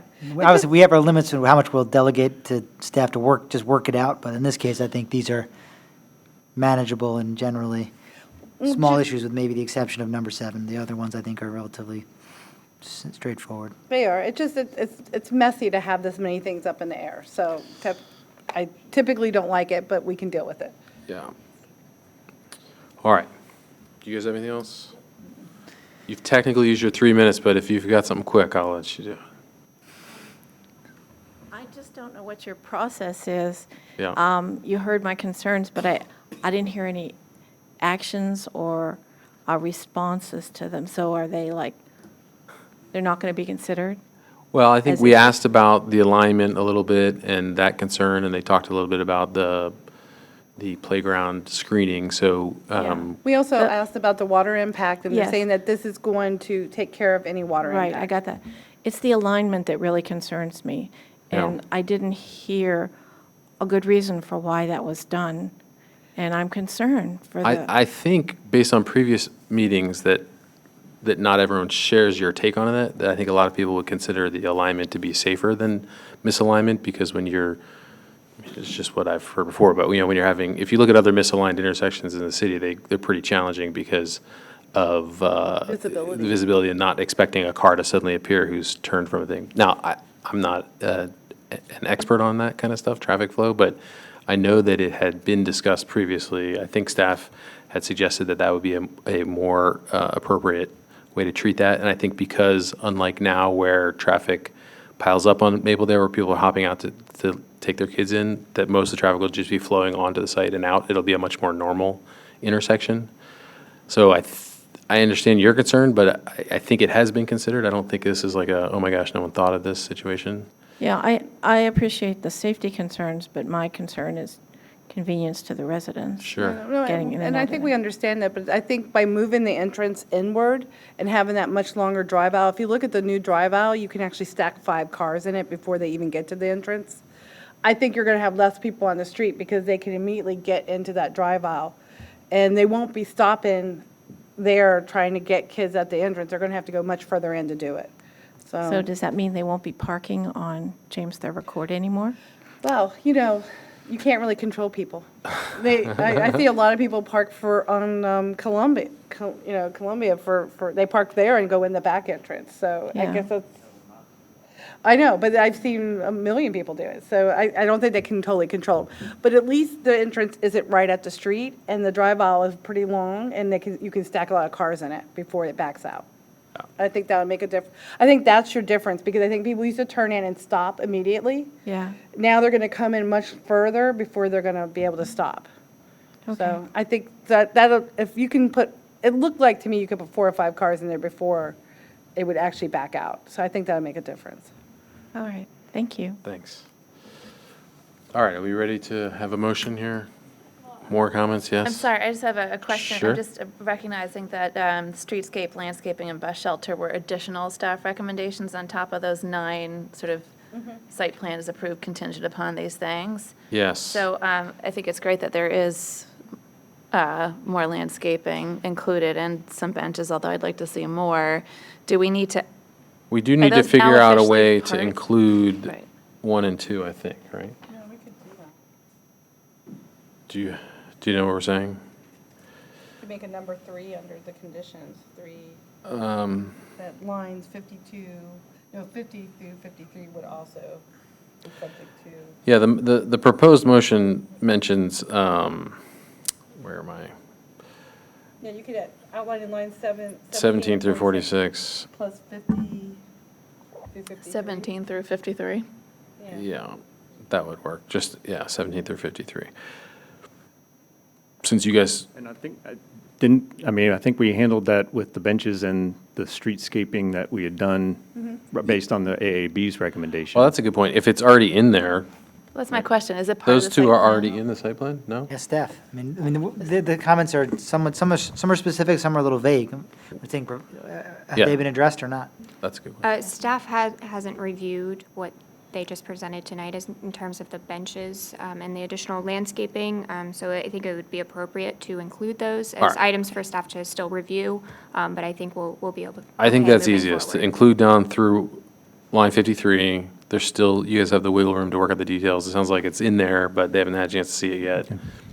I don't think it should make a big difference. Yeah, because I think you met them, so now it Yeah. might as well be in there. So they may already be in there, but we're not totally sure. So now you have like 10 that are met and only 1 that's squishy. It's pretty good ratio. Okay. Are we good? I think we're good. Who's going to make a motion? Tim's been doing a lot tonight. I think it's a long one, too. I'll do it. Yeah, I you can do. do it. Just make sure you add that 53. Right. Okay. So in, And this is the new one. Oh, yeah. yes, the one online is not the right one? Yeah. The one on the dice That's right. has I have it. the That's right. contingent on the variance. I have it. Okay.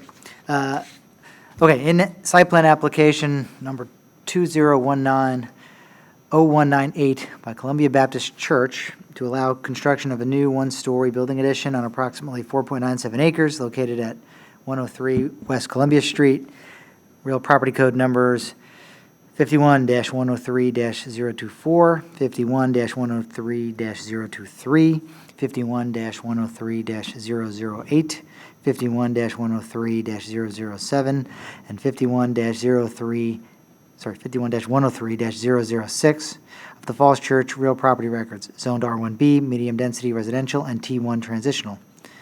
And subdivision consolidation plat application number 2019-0198 for approximately 4.07 acres of properties owned by Columbia Baptist Church, 103 West Columbia Street.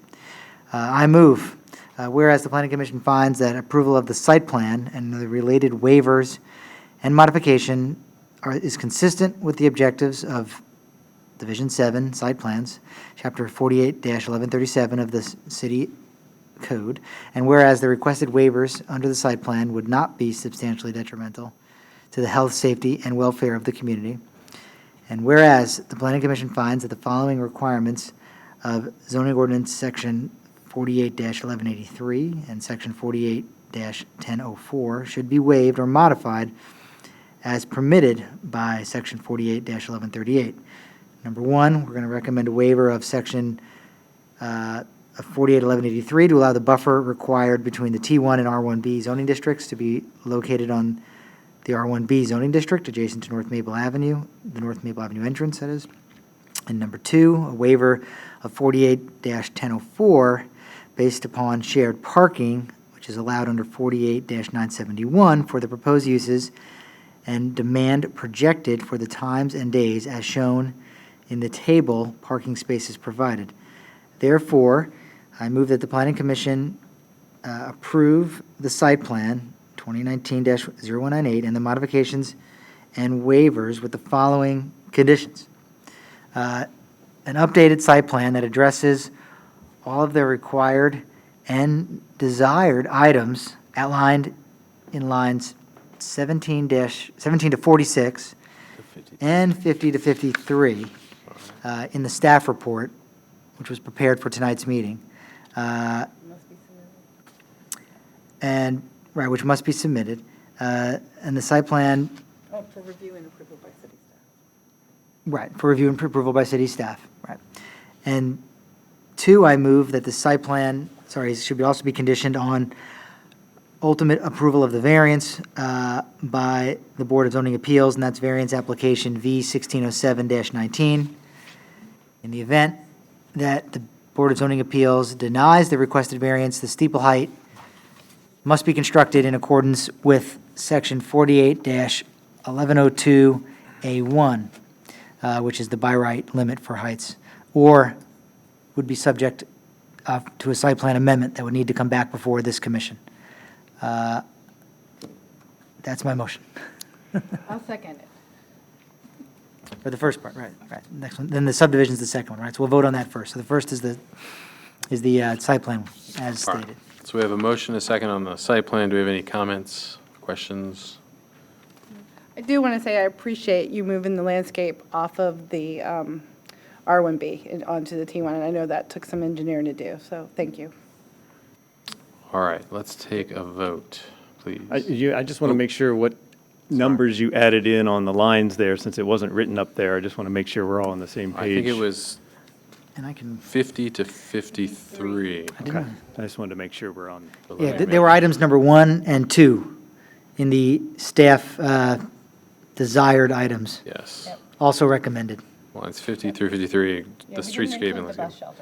Right, the Yes. streetscape along North Washington and the landscaping at the building edge along North Washington. Yes. All right, we're good. Now we'll take the vote, please. Mr. Rankin? Yes. Mr. Stevens? Yes. Ms. Weiss? Yes. Mr. Krasner? Yes, Ms. Teets? Yes. All right, the motion passes. and one more One motion. more motion. You want the short one since you did the long one? Yeah, I might as well. And another motion, I would move that the Planning Commission approve preliminary and final plat for the subdivision application 2019-0198 for the Columbia Baptist Church as previously stated. Can we get a second? I'll second. Any comments on this one? Straightforward. Another quick vote. Mr. Rankin? Yes. Mr. Stevens? Yes. Ms. Weiss? Yes. Mr. Krasner? Yes, Ms. Teets? Yes. All right, motion passes. Thank you very much. Thank you very much. Thanks for hanging in there with Probably us. luck at the tired of- BZA. You'll be happy not to see me again for a while. good luck at the BZA. Thank you. There's different scales, right? Yeah. All right, moving right along. We are only a little bit behind schedule. We have a few sets of minutes to approve.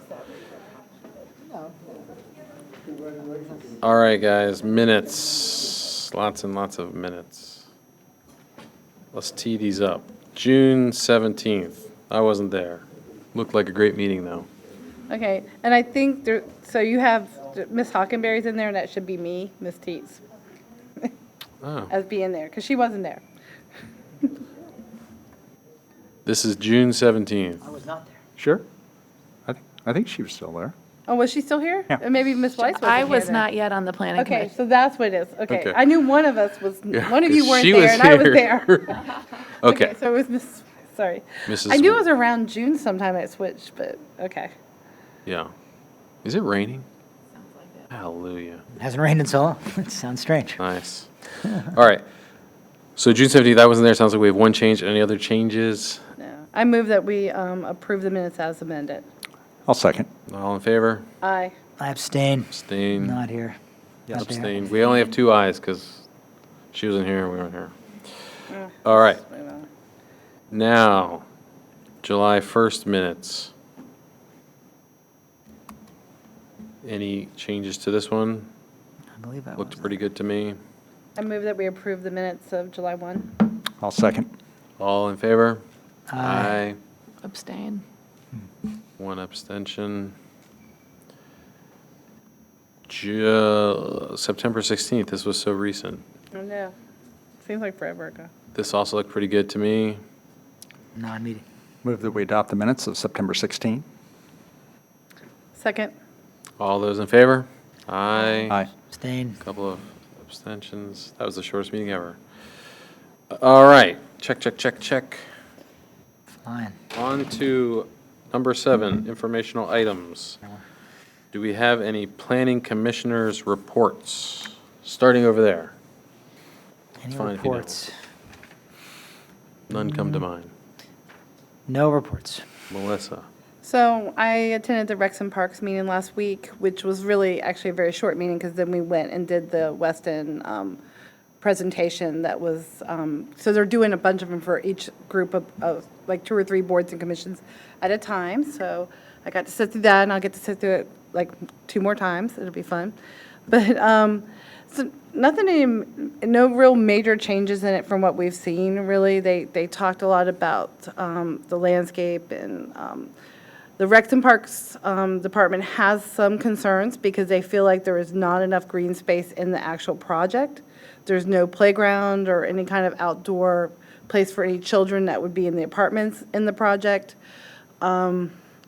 They've talked to them a little bit about maybe having some type of agreement about if people, residents there want to use facilities at the schools, how would that work?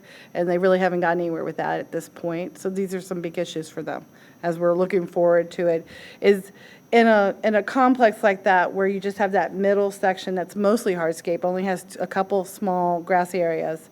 Where do you walk your dogs? Where, they wanted to ask them about dog waste stations and things like that. So there's a lot of stuff still kind of up in the air for Rex and Park, I think, on that.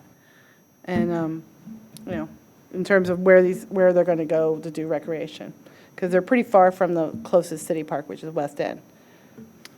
Yes. Any other reports?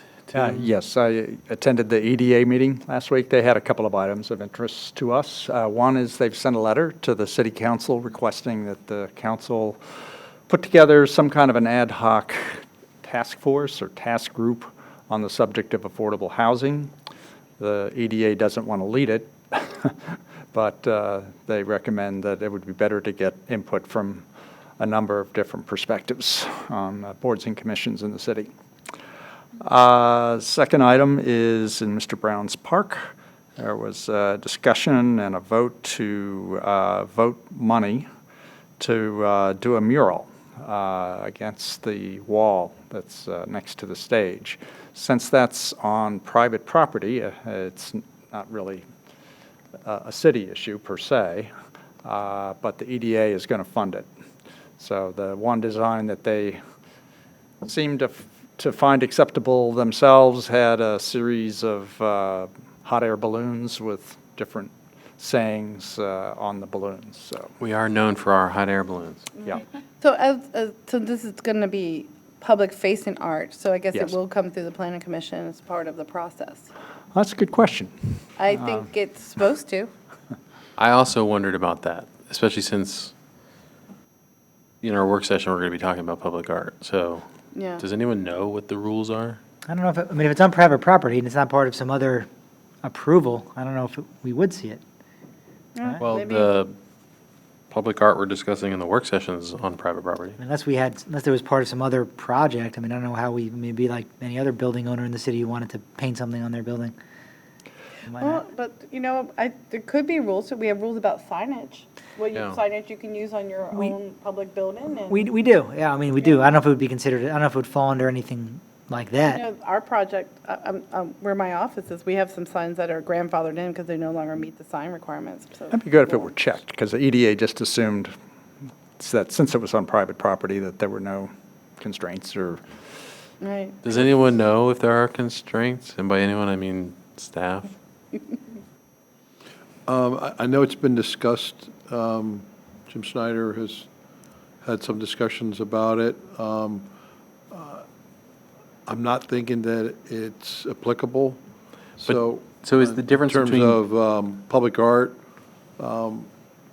it is on private property. There's other murals in the vicinity of those buildings already. While this is funded publicly, we'll have to look at it a little further. I know the Arts and Humanities Council has got a draft policy, but it's not in place yet either.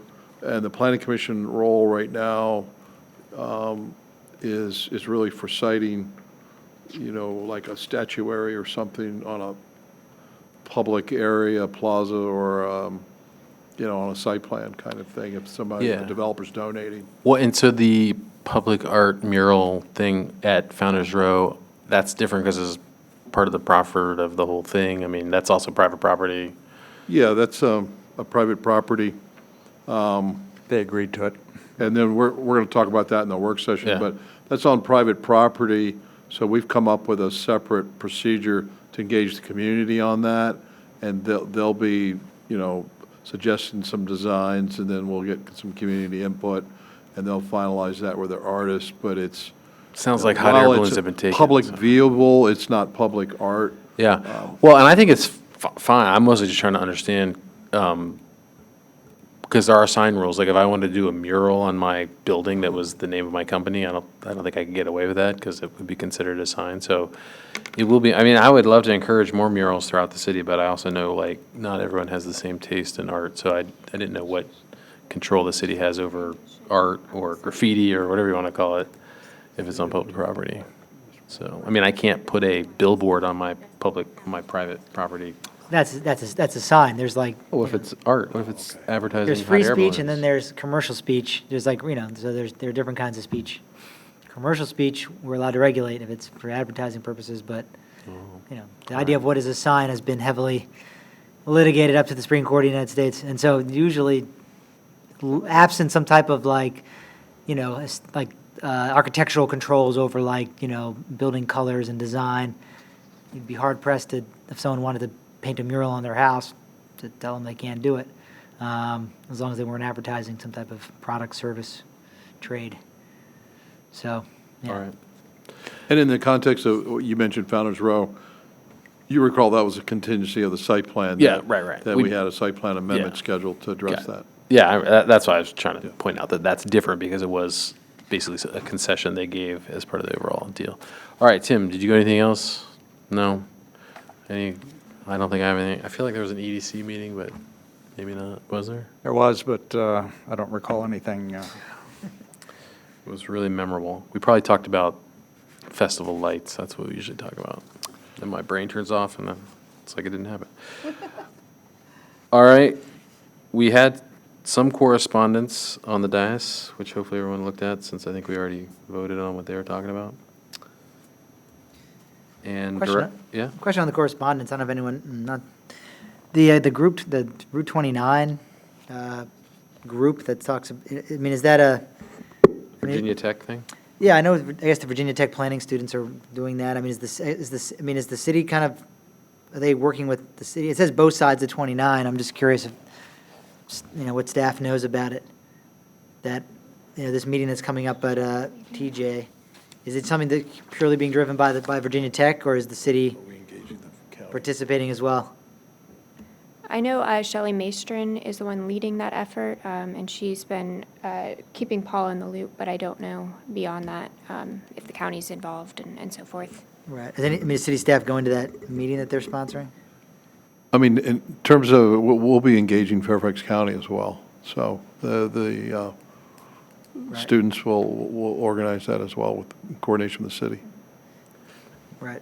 They've done things like this over the years, and I think the city is supportive but doesn't play a direct role. Yeah, I there think was the city- a previous Virginia Tech study, actually, Paul worked on it, the original one, when he was a student, so it's been a Yeah. while, but. And the city usually isn't the problem. It's usually the folks on the county side that have not necessarily put the same emphasis on that corridor as we have for various reasons that we don't need to go into today.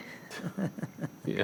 But hopefully they'll be at the table and participate. I know the neighbors on that side of Greenway Downs, I used to live over there. They would get engaged, I think. as everyone knows, the Greenway Downs, there's the city side and the county side. And the county Greenway Downs neighborhood feels just as strongly about that corridor as the city side. And yes, it is unfortunate now. You begin to see the disparity with what our plan shows and what the other side shows. But Yeah. the properties on the other side are also shallower and smaller. So with a couple exceptions, it's a little different. But I'm glad they're looking at it. Maybe the students will come up with some good ideas. Yes. All right. Anything, director's report, you guys have anything specific to talk about? I had a couple questions about the mobility stuff. Right. So just to highlight a few things in the director's report, in September 2019, COG released the housing report, and there were regional targets set forth in that report. First, that the region would build 320,000 housing units between 2020 and 2030. In terms of accessibility, at least 75% of all of those new units would be located within an activity center or near a high-capacity transit area. And then in terms of affordability, at least 75% of the new housing would be affordable to low and middle-income households. The Miller House also received an award recently from VML in an innovation award in the category of community health for using existing resources to meet specific needs of a segment of the city's residents. So that's certainly something for the city to celebrate. In terms of the draft scooter policy, which we'll talk about a little bit more, city staff presented at a joint work session with City Council and the CACT on September 3rd. And moving forward, it's intended that another work session will be held on October 21st. For bike share, a report is available on ridership and revenues during the months of May, June, and July. And so far, it's been doing very well. Over 25 trips have been taken over that time, and system user fees have exceeded the projected cost recovery. And then in terms of the Planning Commission's upcoming schedule, just wanted to remind the Commission that next Tuesday, October 15th, there will be a joint work session for the Planning Commission with the City Council and EDA for a preview of the special exception site plan for West Falls Church. On October 21st, there's going to be a speaker series by David Christile, Arlington County Housing Director, as well as an info session on the Oak Street Bridge replacement. And then another item that had been included in the correspondence was a flyer for the West End Small Area Plan community meeting that will be held on Saturday, October 26th.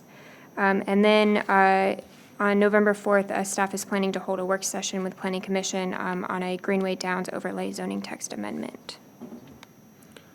Do you know if the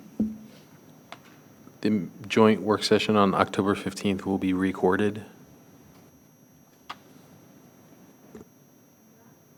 I'm not sure. I'm assuming it will, but I think I believe the city clerk is still working out exactly where that's going to be held. I think it's going to be held in Dogwood. So I think it will be right, recorded. But I can check and we can get that information to the commission. I just don't know if they'll be able to make it to that meeting, but I would love to get the content somehow. Thanks for that. Can we talk about a couple of things? I had a couple of comments about the scooter stuff, which I know we don't have much control over, and I'll share my comments with the city council ahead of their work session. But I'm concerned. Well, maybe you know the answer to this. In crafting our draft policy, did we communicate with or compare what we're looking at with what Arlington County, for example, has or is working on? Yes, I know Ms. Odanino has been working a lot with the other surrounding jurisdictions, Fairfax City, Fairfax, Alexandria, and Arlington. Because I think it's important. I think anything we do that isn't basically identical to what Arlington is doing is going to create problems for us. Because if I'm one of these companies, I'm not going to create a special version of my service just for the tiny little city of Falls Church. So that's one concern I have. So if we, anyway, it would be interesting before we pass the ordinance, if someone could show, like, this is how we're different, or if we're not different at all, that's fine. And then I'm also concerned about I think it's misguided, the pricing. It's awkward because the report looks at both the density of what's allowed to be distributed in other jurisdictions and then the price they're charging. And then ours is like totally out of whack. It's like we're allowing much lower density and we have much higher per unit pricing. And I just don't understand why we think that's going to work. Like, what leverage we have to sort of try to demand higher pricing, lower density than these other places. Again, I don't I don't know, I'll have to share this with the city council, but that definitely concerned me. And then some of the sort of technical things like the decal doesn't seem like a big deal, but like the staffed service center that's within 25 miles and some of these requirements, again, if these are requirements that either these companies will easily meet or are being required by our neighbors, then sure, that sounds great. But if these are sort of unique to us, it's just never going to happen, and we might as well just say, no scooters in Falls Church, which I think would be unfortunate, because I think the potential upside here is less traffic, more business, healthier community, all these things. And I know some people are nervous about it, but I think if we start with a welcoming stance and it creates problems, we can always update it. This is just a pilot program.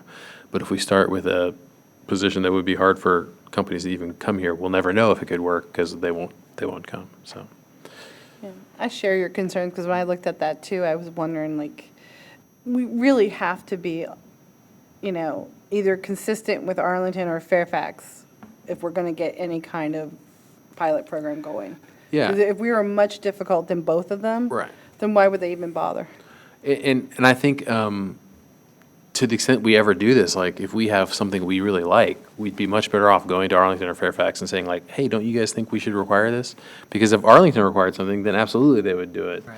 But if we require it, they're going to say whatever. So if we feel strongly about some aspect of it, we should be lobbying our neighbors to include it in their programs as well, and then that would. Yeah, I mean, I think Arlington's the natural extension, even more so than Fairfax. Yeah, I think Arlington definitely. Because they already by far. have the ridership of the scooters, and that's where, I mean, the scooters we see that are. Start in Arlington. That are in the city, probably came from Arlington. Yeah. And got dropped off here. Yeah, so I would definitely say, I would encourage staff to reach out to Arlington if they've got something that if they don't have something that we really want, and say, hey, would you guys be willing to consider this?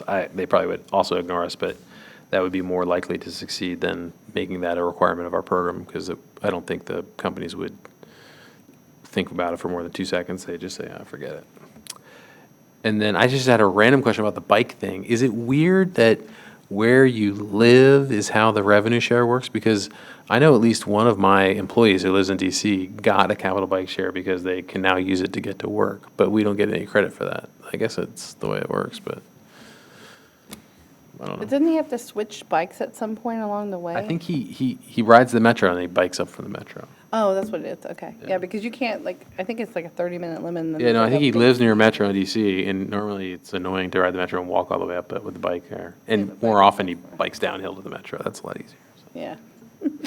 Anyway, any other questions about the staff stuff? Scooters?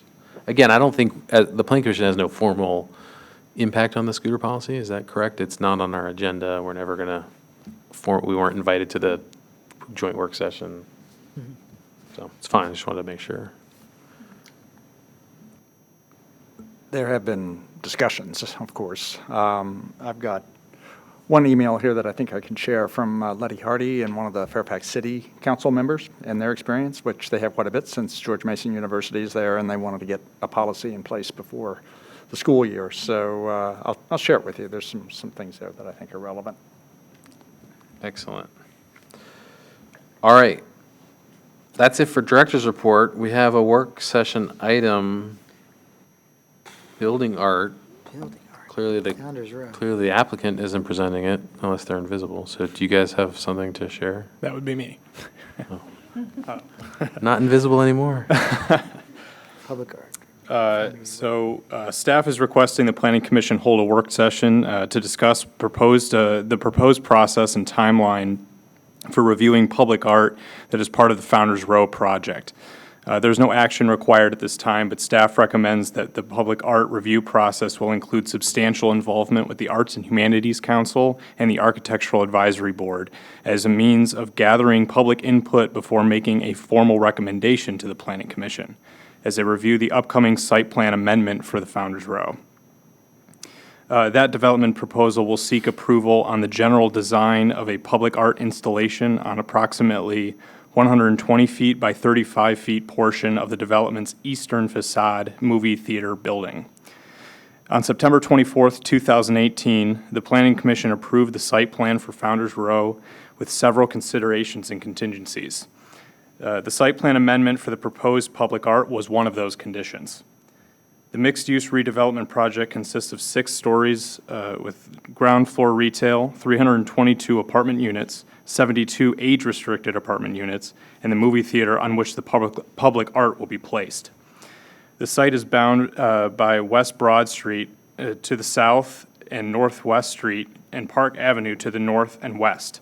Most notable is St. James Catholic Church directly to the east, which will be within eyeshot of the art installation. The city's design guidelines and streetscape standards approach publicly viewed art with a similar mentality. They both state that the public art should celebrate or commemorate individuals and events important to the history of Falls Church, use materials and designs that reflect the character of the sub-area, and should be used as a tool to enrich the overall public environment. The proposed procedure we are discussing tonight incorporates elements of the public art policy structure of Arlington and Alexandria counties, while considering the context of the city of Falls Church, and integrates expertise of city boards and commissions. It will be set in motion by the formal submission of the site plan amendment and subsequent planning commission kickoff work session. Staff is recommending that at this meeting, the Planning Commission will refer the artist selection, public engagement, and concept development to the Arts and Humanities Council and Architectural Advisory Board, among any other relevant boards and commissions. The applicant and city staff will then coordinate with these boards to recommend an artist or group to the Planning Commission and engage the public in working toward a concept that is acceptable to neighbors, stakeholders, and the city's comprehensive plan. Using this input from staff, the AAB, the Arts and Humanities Council, and adopted city policies, the Planning Commission has final authority to act on the proposed public arts site plan amendment. Draft schedules shown within the staff report and the attached September 13th memo are all tentative and are listed as a means to show all parties what the expected milestones and timelines might look like for this process. I'm looking forward to hearing from the Planning Commission's thoughts on this project and the proposed procedure. Thank you. You're welcome. Does anyone have any thoughts? I thought this seemed like a very reasonable way to go forward with it. And I do think it's a lot of moving parts, and so I'm glad you're in charge of it. But no, this seems like a reasonable way to move forward with it, and it makes sense to have AAB and Arts and Humanities obviously involved, so I thought it was good. I concur. Anybody else? No? Public art is good. Let's, We think you've come up with a good plan. Yeah. That's good to hear. Thank you. So I guess the only thing I was going to ask is like, so at what point does installation, is there like some deadline for installation? Like, do we have a couple extra months in here in case something does take longer since we have public parts that we have to do? I do believe we have some time to work with for this. Yeah, I just don't want them to be like, oh, okay, and then March 2020, we're going to start putting this thing up. Right. Like, Right. That's the only thing I would say is just, I would just make sure that we have built in, because anytime you have a public process, things can sometimes get slowed down.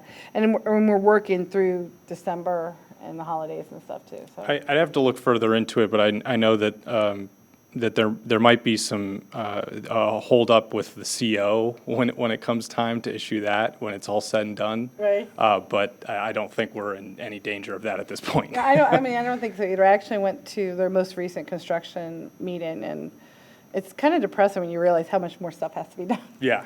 It's like so far from opening. They've done a lot, though. They have done a lot, but then you're like, we still Wow, have so much it is further to go. complicated. But the plan is to be well out in front of this. And Yeah. right. I forget, is the public art a sculpture, or that the form is to It's be a decided? mural. It's a mural. Yeah, at this point, it's a mural. If you can pull up the, can we get some gargoyles? I can, Oh, yeah. I can that's see what I can right. do. Remember that? Yeah. I do remember now.